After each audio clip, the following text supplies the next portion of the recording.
Chad says, Jordy mentioned the Titanic story a few days ago. Any books or references on that? What was the Titanic story? There's a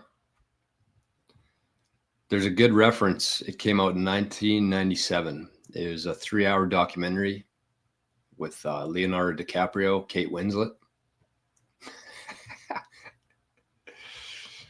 No, for anybody, I think that was more than a few days ago, but for anybody who's wasn't here for that, the Titanic ties into the Federal Reserve, the creation of the Federal Reserve.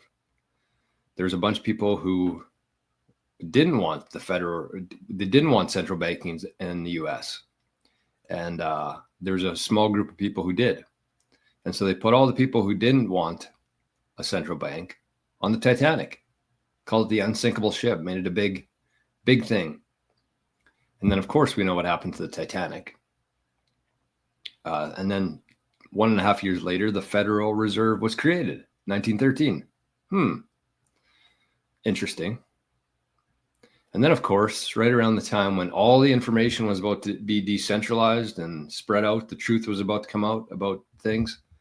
Well, first thing, they came out with the Titanic movie to kind of get ahead of the narrative there, which worked for a lot of years. And then they also had something happen in the early 2000s that really shook up the next decade for people.